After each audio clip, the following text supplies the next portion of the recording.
Matt, I'll tell you this: the last time I saw you, you were 18 years old and a scrawny little kid coming out of Mission Bay High School at Petco Park. Can you even put into perspective what your journey has been like? I'm not sure ever that I'd see you in a major league clubhouse, but can you put into perspective what life has been like since you were 18 years old and drafted number one by the Padres?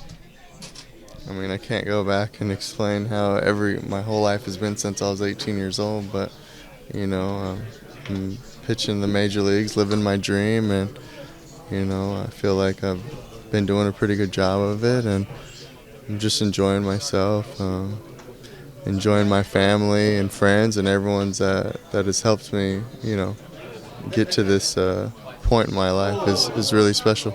Did you ever think you'd get to this point? I know when you're 18 years old, I mean, you don't think anything's going to get in your way. Did you ever think that it would take, that you'd go through what you got through to even get here?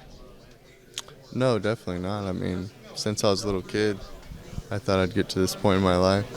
But, obviously battling alcohol addiction and making a lot of mistakes in my life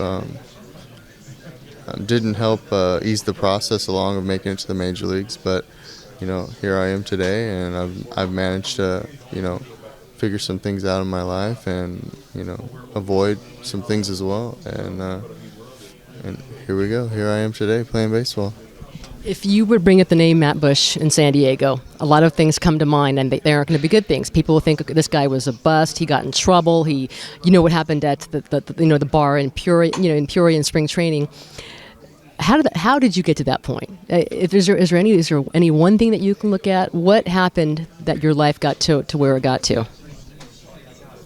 Well, I mean, I think everything's out there. Everything's been out there, since everything's happened in 2004. I think it's a little far away for me right now to say and look back and say, look at everything that's happened. I mean, I've moved past everything, my life is good now today. I was young and immature and thought I had everything figured out, and I didn't. I learned the hard way, but like I said, I've turned my life around, and I've put all that behind me. How were you able to go ahead and do that? How were you able to, was it family, friends, was it a wake-up call? How were you able to go ahead and take this next step? I got fed up with living my life the way it was going, and which was headed nowhere. And I never really had much of a backup plan besides playing baseball, and I was ruining that in my life, and everything was just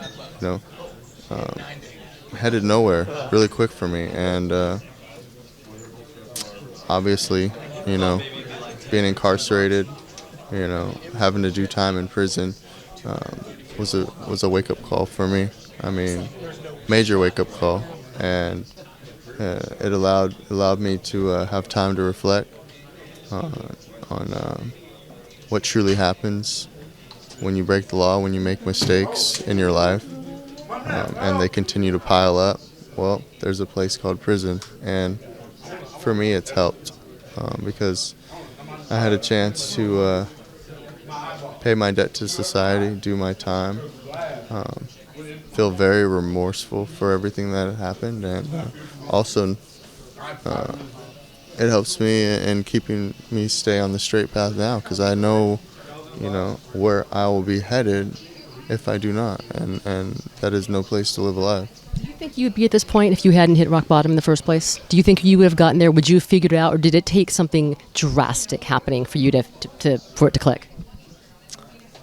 I don't know. I mean, I can't predict the future, but I mean, it happened to me.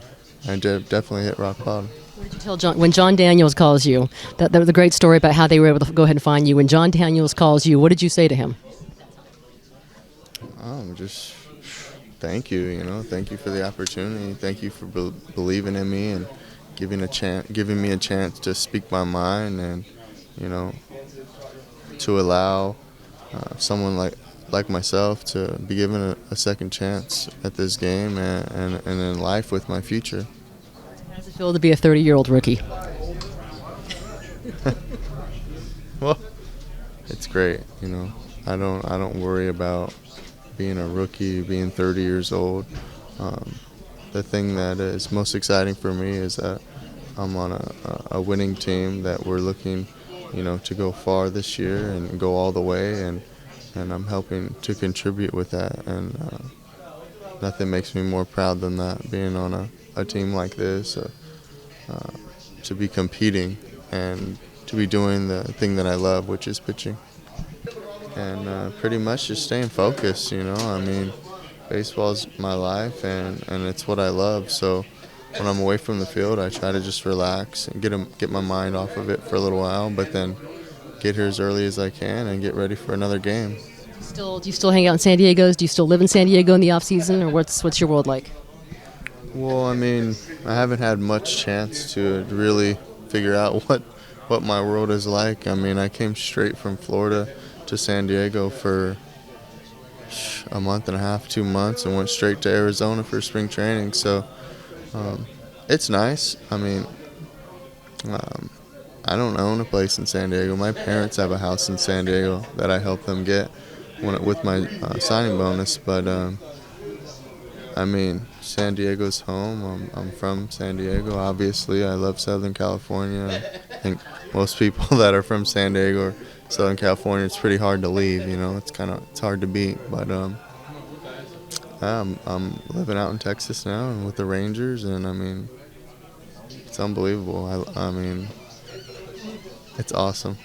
Well, you're very low key, but how much fun are you having? I can't tell in your expression, I can't tell in your voice, but how much are you enjoying the fact that you got a chance at all? And was there ever a point where you were laying there when you were in prison thinking, it's never going to happen for me?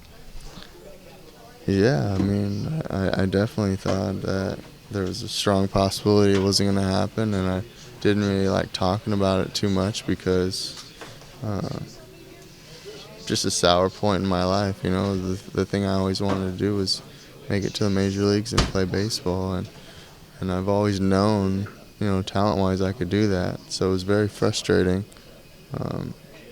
understanding that I screwed up and did this to myself, and also understanding that it was always, I was always the one at fault. When you're young, you want to look at, everything else, but when I got to look inside myself and realize that, hey, just have to start, making the right decision and, trusting God and keep the faith and knowing that, as long as I stay humble and stay away from drinking, let's see what happens. And I've been able to do that, and life has been great for me.